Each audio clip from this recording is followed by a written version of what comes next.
welcome to the channel. This is Waga. We are going to continue work on our Instagram clone in SwiftUI, and what we're going to do today is we are going to work on a bit of the post cell. The post, this I called it Postcard after I call this a card, right? So yeah, I call this Postcard, and this I'm currently displaying all the current users' posts on the main timeline. That's on the main page before you create the timeline. I just wanted to give a visual representation to what it is. And yeah, and that's what we're going to be, I think, in the next two videos, working on aspects of this. And also created this animation for the like. So when you hit that, you get that simple animation where the scale effect, where it increases in size, then goes back, and first it becomes smaller, then becomes bigger. I don't know if you can notice it. And yeah, so it's a bit like Instagram. Yeah, and it also adds one like to the backend. So if we click on it, we get, it disappears, the likes disappear, but if you click on it, you get one like, right? So you could add a number of likes and whatnot. And the first thing I wanted to do before we get to building out there'll be a lot of backend stuff before we get to this. We'll have to set up the likes, the way you like, and also a bit about how you get the images from the backend into a timeline. Ideally, this should show up in the profile page. When you're looking at a user's profile, you get all their posts, right? So this should show up somewhere here. I'm still figuring that out, and we'll do that in the coming videos. Anyway, what I wanted to talk about was an issue that I encountered, and I haven't found an answer for. I've taken a couple of days and I've read about it, gone on Stack Overflow, gone to Hacking with Swift website, which I think is sort of the de facto Bible for SwiftUI, Hacking with Swift, by Paul Hudson. Excellent channel, excellent resource, the website, that is. Yeah, and also has a YouTube channel if you haven't had a look at it. So the problem I've found is that, and I've tried everything to fix it, and I can't fix it.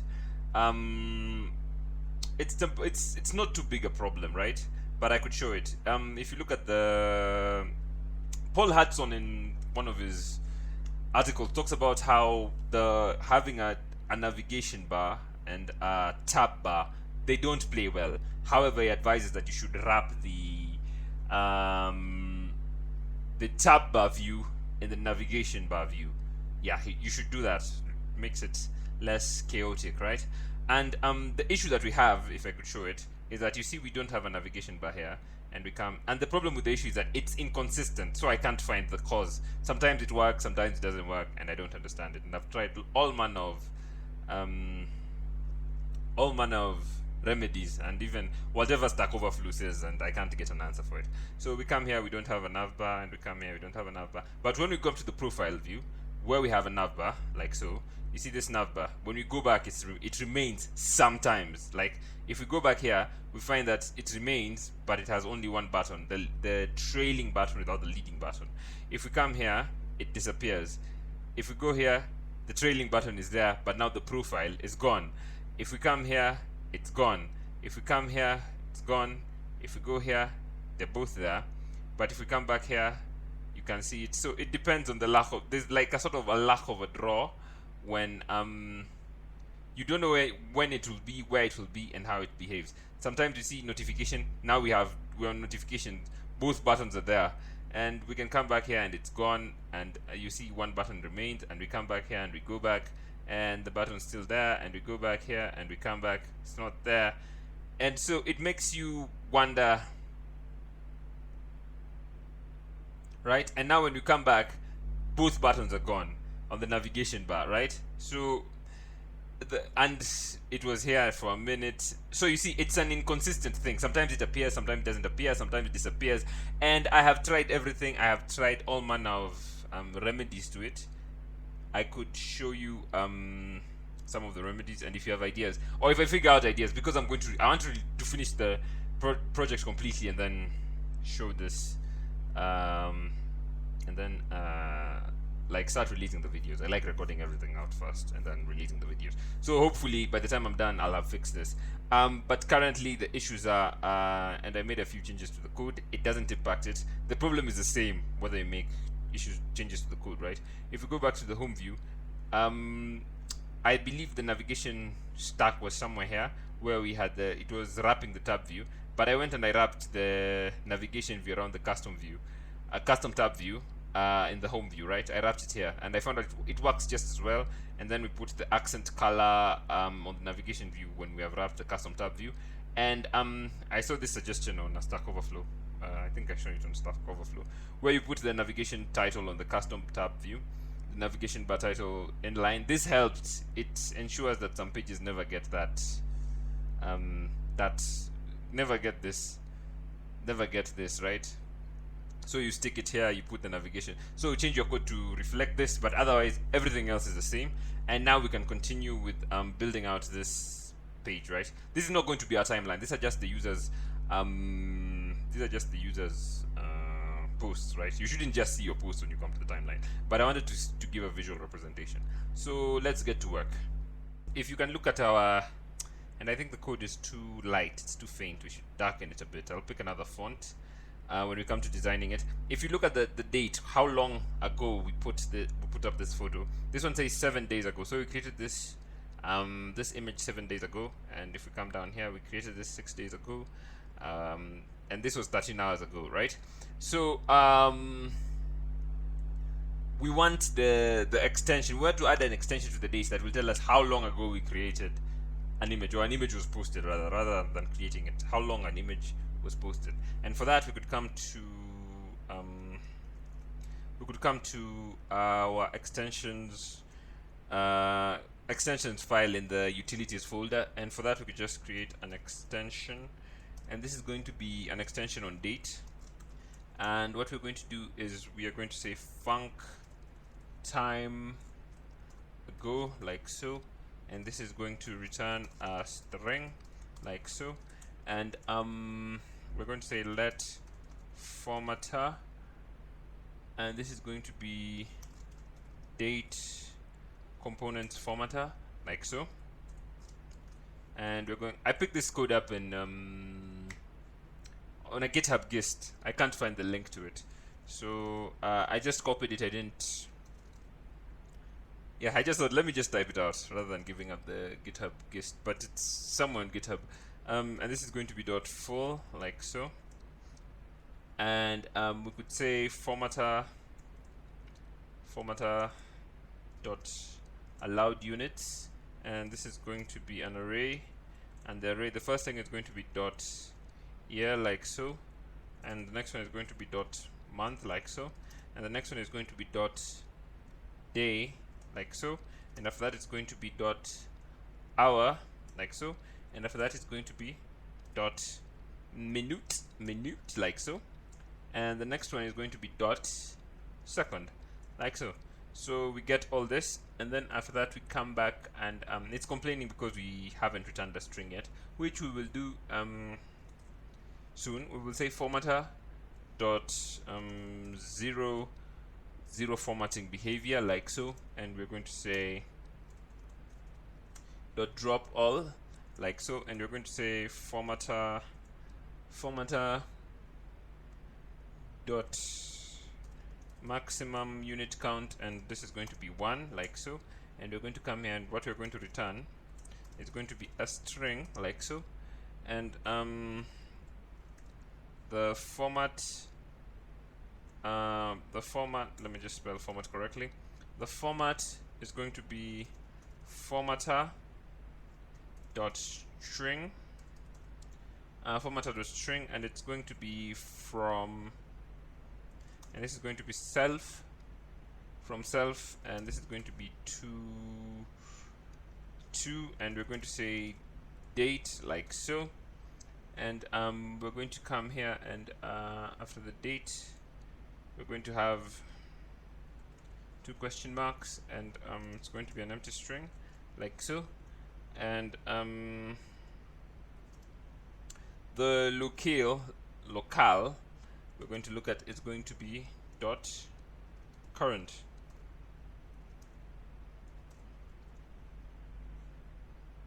like so. Yeah, and we can continue from there. Let's give ourselves a bit more space in between here, that it doesn't complain. Yeah, so basically that was the structure of our post, right?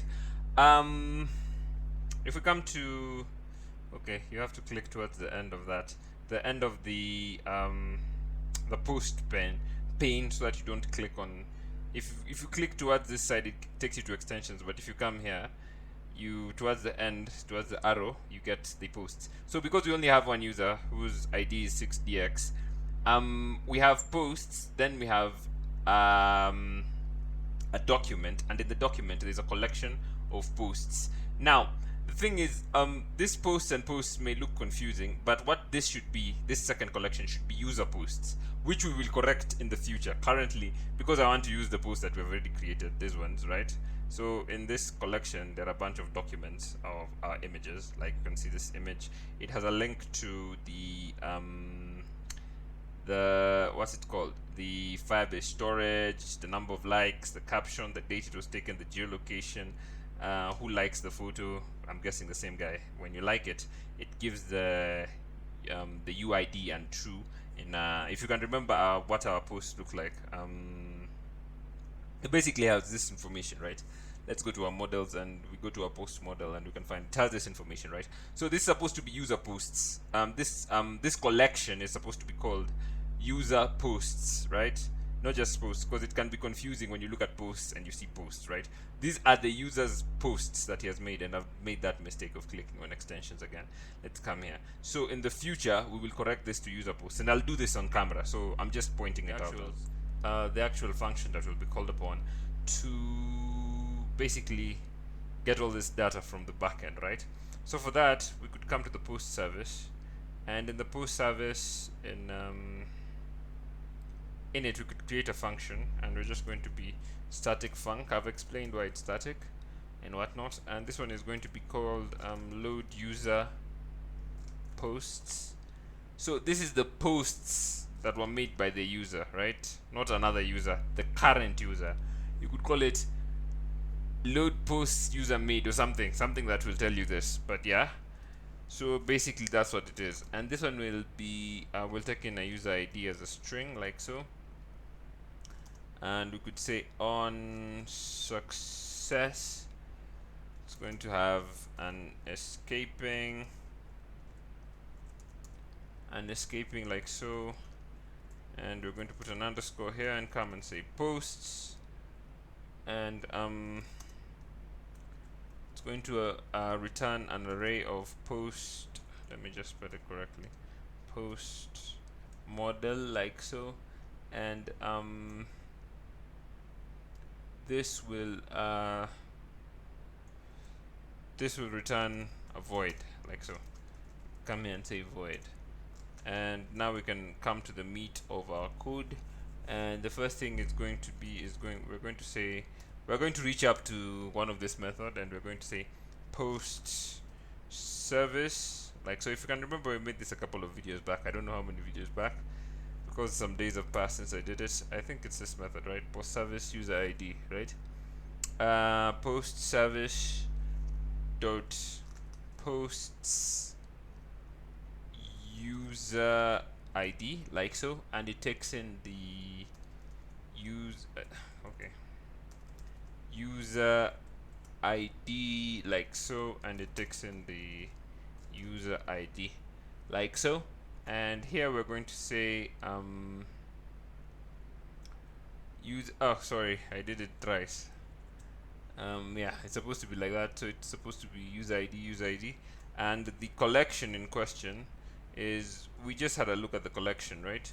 And the collection is posts, which is supposed to be the user posts, which we will call user posts, right? And here we're supposed to get the document in question. Actually it's supposed to be get documents, not get document, right? So the document in question, we could just get rid of this, and so that we can write our code like so. And we're going to take the snapshot and the error, like so, and we could say in, and we could come down here and we could say guard let snap, like so, and this is going to be snapshot else, and after this we could print like so, and come here and say error, and if there's an error we just return like so. And okay, after that we could come down here, and we could come here and we could say var posts like so, and this is just going to be an array of posts, post model like so, empty, of course it's going to be empty. Let's just put that there. Okay, I think I balls that up. And after that we could say, for it's complaining because our snap hasn't been used, we've created it but not used it, we could say for the document in the snap dot documents like so. And here we're going to say a dictionary. We're going to create a dictionary called dict, and we're going to say doc dot data like so. And we're going to have a guard here. We're going to say guard, let me just spell it correctly, guard, and you could say let decoder, and we're going to say try like so, and this is going to be post model, and we're going to say dot init, and we're going to get it from dictionary, which is the method we created in our extensions, I believe. And we're going to say from dictionary, and this is going to be dict like so. And after that we are going to come to the else, and of course yeah, like so. And we're going to come here and we're going to say else. We are just going to, nothing fancy, we're just going to return if things don't go our way. And after that we're going to put in our posts whatever was decoded. We could say decoder like so. And on success we're just going to return our posts array like so, right? So this is going to be the method that we are going to use to fetch our data. Services, ignore the profile service. It's something we're going to create in a bit, in a couple of minutes, but I already created it so that you can have a live you can see the final product. I think it encourages users and people watching the video to see what we are working towards, and they can see like little tidbits on the screen. And so right now we want to create a new service, and we're going to hit command N, and the new service is going to be called this is just going to be a Swift file, and we can call this postcard service, right?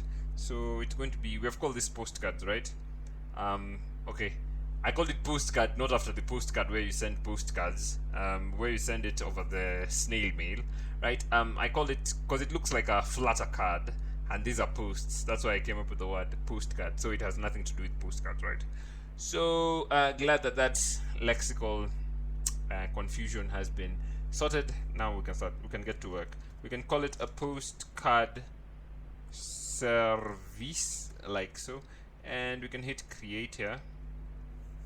And what we need here is Firebase. I think do we need SwiftUI? I'm not sure, but we definitely need Firebase, right? I don't think we need SwiftUI, do we? Oh yeah, we need to use published. Okay, so we need SwiftUI, so we could say import SwiftUI like so. We do.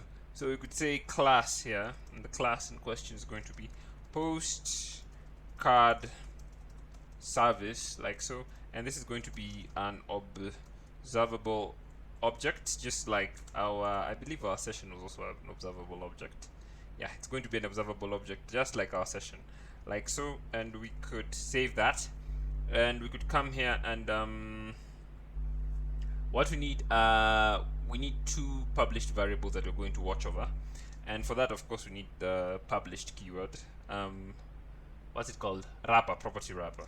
So we could say published like so, and this is going to be var post like so, singular post 1.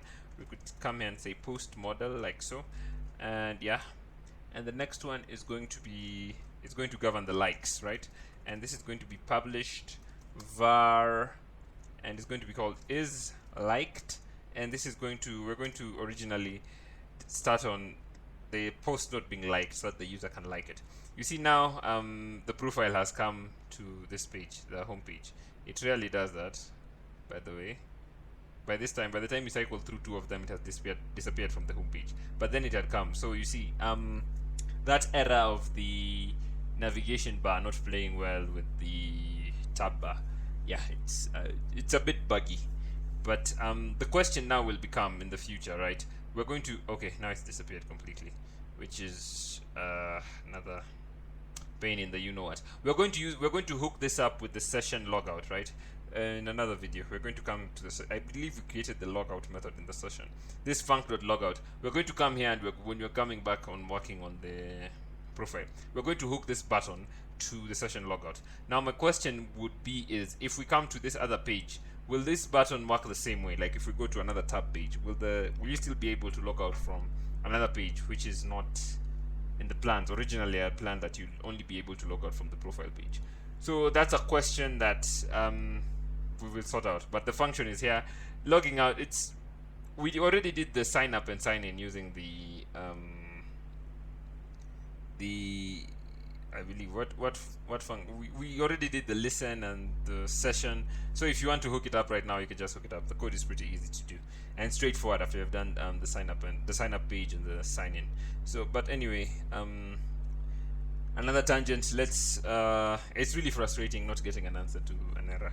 Okay, we could call this has liked posts. This one will check whether when we start whether the post has been liked from Firebase, right? Like for example, when we come and we load our app for the first time, we see this post was already liked. We didn't have to like it. And if we come down here, we find this post has not been liked, but we'll find, I'm sure, another post that has been liked. Oh yeah, this one. Okay, I was going through some and wondering. Yeah, this one has been liked, and we can remove the like if we want. We can include it. So when you load, you will find that the posts have been liked. And what this function will do is check whether a post has been liked. And for that, we could just say is liked, and we're going to set the is liked based on what exists in the database, right? And this is going to be posts dot likes, like so, and this is going to be an array. Remember they're in the array, right? And we're just going to check that the user is in the array. Like if we can go back to our posts or user posts, as they will be in the future, and we pick one of this. Does this one have a user inside it? Like, so you see this is the UUID, right? 6dx, right? And it's set to true. So that's how we store them, right? So we could come here and we could say how we get who it is, of course, is the same. We just use auth like so, and we get current user, the current user, that is 6dx in our case, and we get their unique identifier like so, and we check whether that unique whether if you check in the array whether that has been set to true, right? If it has, then is liked. If it has, is liked is going to be true, else is liked is going to be false. So that's what it's going to do. It's going to check this, and based on that, it's going to set it as true. Let's give ourselves a bit more space. SwiftUI likes space, and it's going to set it as true or false, right? And it's complaining because we forgot to assign it to is liked, so we need to assign it here, like so, and give it space equally because SwiftUI is a bit picky on space. Now let's do the actual liking, right? Create the function that when we hit this button we like. This one will check whether it has been liked previously. Now let's make it possible to like and dislike, right? So for that we come here and we create the function, and the first thing we're going to say is posts dot like count. When this runs, we want the like count to go up by 1, right? So we could just do this like so, and is liked is going to be set to true, like so, and after that we could call our post service. So we're going to say post post service, and this is going to be post user ID, and the user ID takes a user ID, and for us to get the user ID here of the post, we get it from post dot owner ID, like so, and we reach into the collection in question is our favorite collection, in this case posts, or this will be user posts. We'll create it, or maybe we have written it in a bunch of places. Just know that the posts in the posts that they're referring to the user's posts, right? Or when we finish creating stuff and we could just search for posts and change it everywhere, right? The document, and this is going to be, the next thing is going to be post dot post ID, like so. And what we're going to do now is just update data, and now we can give the various fields, right? Now the first field we're going to update is predictably the let's put the key. The key here is going to be like count, like so, and the like count is going to be post dot like count here, so it's going to go up by 1, as you can predict it. And to check them, to remind ourselves, we can go to the post model. Let's go to our post model, and we can see our like count here, right? That's what we're increasing, and it's an integer, so we're going to increase it by 1. Uno. Okay, where were we? It's the postcard service, right? So we are going to increase that by post like count. Why is it complaining? Post. Okay, fine. And the next thing we need to do is we also need to create in our array, right? So for that we could come here and we could say and we could just copy this code, right? We could copy this code inside here, and because we're dealing with the same user, right? So we're just going to put it as true, and this is going to be set this is going to be set as true, like so. Wait, this is supposed to be in a dictionary, right? I forgot to. This is supposed to be a dictionary. I forgot to put this, and yeah, like so. Sometimes I forget that dictionaries. I'm more used to Dart and JavaScript, right? So when I'm writing dictionaries, they look like arrays. They don't have the curly braces here, right? For the dictionaries, but they do for the functions. And yeah, and so the next thing we need to do is go to the all posts, right? And we could say post service dot all posts, and the next thing we're going to do is document. I believe we created this method. We could say document, and this is going to be posts dot post ID, like so. Let's look at our backend and see how the all posts are structured. And for that we could go back to our Cloudflare store and give it a second, and we go to all posts, click at the end so that you don't get it, and here they're just stored as whichever users, right? It's agnostic. It saves according to, I think, the post ID, right? So when you look at the post ID, and the owner ID is the UID of the user, 6dx in our case, right? So we're just going to put it in all posts. I believe we'll work with this in a bit, right? And we could come here and we could say update data,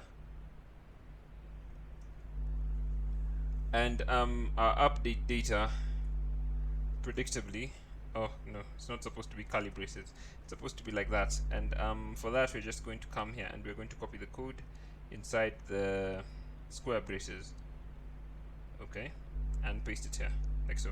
So basically that's what we're going to update.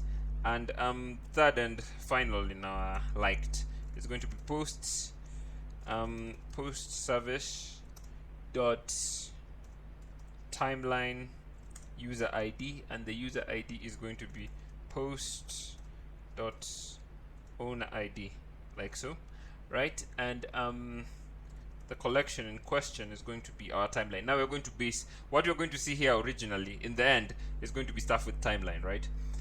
But here we're just correcting we're updating the contents of the timeline, right? So we're going to be reading when we put stuff in the user's timeline. We're going to be putting stuff from a bunch of stuff, the people you follow in the timeline. This is ultimately where we are going to have it, right? So for that, we could come to collection. The collection question is going to be here. It's going to be timeline, like so. And we're going to come here and say document. The document is going to be post, and we're going to put it according to post ID, like so. And we are going to, no prizes for guessing what happens next, right? Update data. And we can post this here, like so. Why is it complaining? Oh, 2 dots. Okay, like so. So we have our timeline user ID, like so, right? And now the trick is we need to create another function for unlike, like when you double click it, right? So when you click it, it unlikes. When you click it, it likes, right? And for that, it's pretty simple. We just need to do the opposite of this.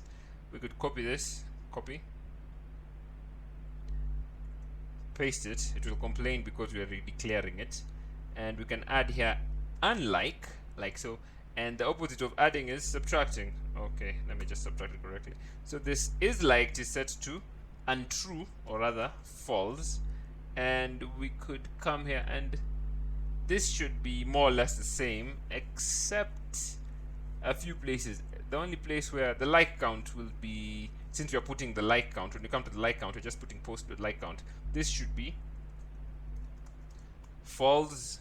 This should be false. So we're just doing the opposite of what we did up there, basically. Or if you want, if you're a masochist, you can type all this code out again, right?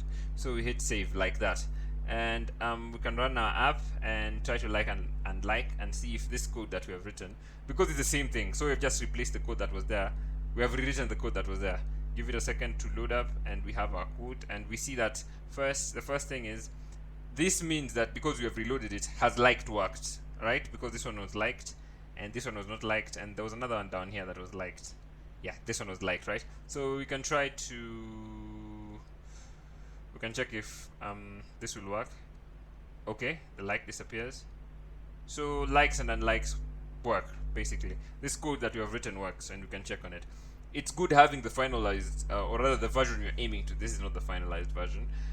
And then you replace the code, and you can see how the code works. So you see it adds the number of likes and shows here. We'll show in another video. We'll do the UI in another video, right? And does it on the back end. Let's see our code in action. You can see the timeline here, and we have the user's ID and the timeline. I originally had named it timeline post. Don't worry. We'll drop a lot of these databases and start afresh, right? So let's pick a. Okay, I've made the same mistake with clicking towards this end.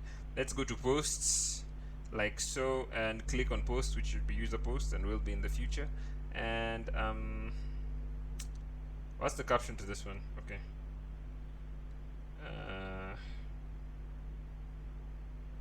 Okay, the caption doesn't have a caption, but just a comment. Is a comment or okay, testing. Okay, the caption for the waterfall one. Let's pick whichever has a waterfall, and yeah, here the waterfall. So let's click on it and see if the like count goes up. Okay, the waterfall. We click on it, and we see the like count has gone up by 1. We unclick, and it goes to 0. So basically, our method works, right? Our like and unlike and has liked all works, and we can continue. The next thing we need to do is we need to hook up to create a folder called profile service. And this profile, it's called profile service because the code that you see on the screen should appear, I think, on our when we are showing our posts, right? It should appear somewhere here, right? But we just wanted to see it on the timeline because visual representation is, I think, pretty good. It's a pretty good idea. So we're going to create a folder called profile service in our services folder. I've already created it. You can see it here, and we can continue from.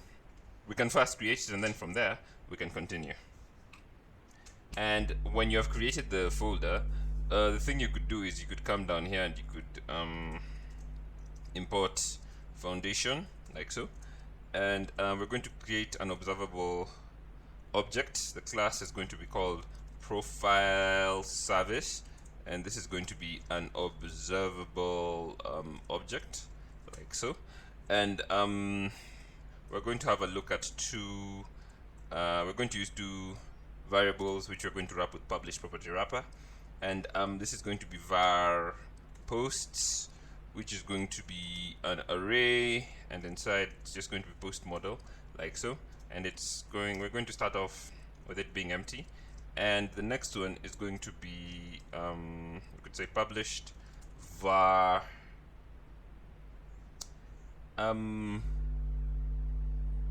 right, we could leave this for now, we'll come back to it later. And we could have here the load user post. We could say func load user posts. Am I spelling correctly? Yes. This one is going to just take the user ID, and it's going to return a string, user ID of type string, sorry. And we are going to say we're going to reach into the post service and use one thing that we created. We could reach into the post service, and we created something called load user posts, and the user ID in question is going to be user ID, like so. And we could come here and we could get rid of this, and we could put in our code block, and we could say posts in, and we could say, we could just put the posts in the posts that come back in the post. Remember that our load user.posts, let's just save it and come here and say where is the load user? I think it's in the post service. Is it in the post service? Load user post, it returns posts in an array, right? So yeah, so this is just going to put them in the post that we created here, that we are going to be looking at going forward. So basically that's all we need to do. Okay, I think this video has gone on for long enough, but we have set all the building blocks for starting off to work on our on our visual aspect. I've created all the functions and I've shown how they're going to look visually, and now the next thing we're going to do in the next video is actually to create the UI elements. So thank you for watching this video. Subscribe to the channel if you're new. Like this video. If you have a comment, leave it in the comment section, and I will see you in the next video.